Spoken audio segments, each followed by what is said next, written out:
Today, supplements are one of the fastest growing industries in D2C. But in 2016, the space was full of bros and bodybuilders and chicken breasts. Brands copied each other with no originality. But then, Ghost arrived.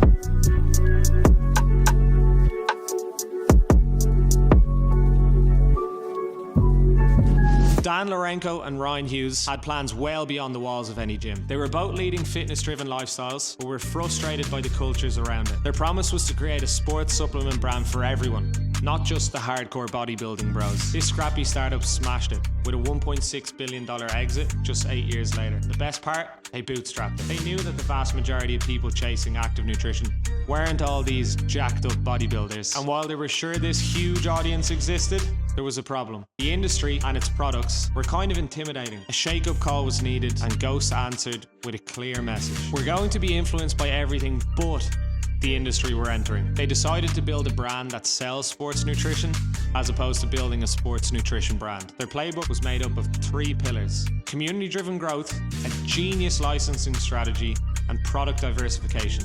First up, community.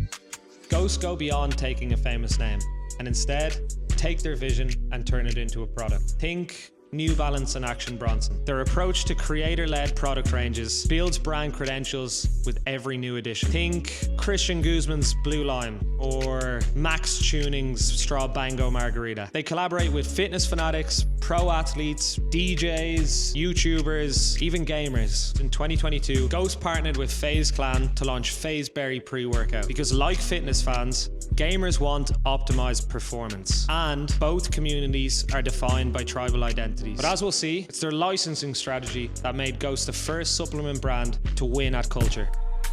Ghost licensing has been precise and perfectly executed. They asked themselves early doors, if fashion brands can collaborate all the time, why can't supplements? Inspired by this, and knowing supplements and sports nutrition can be intimidating, they chase familiarity, targeting flavors people already knew and loved, like Oreos, Chips Ahoy, Warheads, and Cinnabon. These recognizable flavors from established brands allowed Ghost to merge 2 massive worlds: fitness and mainstream indulgence.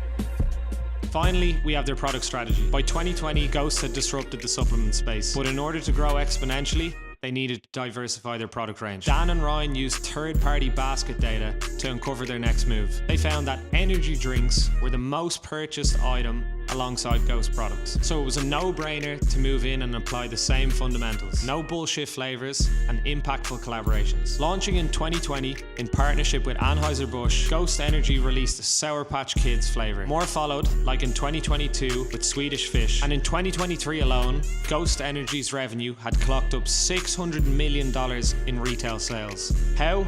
AB's network helped to crack mass distribution, but it was Ghost licensing that continued to fuel and engage an ever-growing audience. Ghost's expansion has been explosive and beyond impressive. Without any major funding, they went from a startup to a $1.6 billion business in just 8 years. Dan and Ryan didn't want to sell products. They wanted to build a movement and brand around ever-growing communities. They used outside influencers to inspire their brand, they partnered with communities to build their brand, and they jumped at opportunities when it mattered. It's been a whirlwind 8 years, and I reckon there's a lot more to come.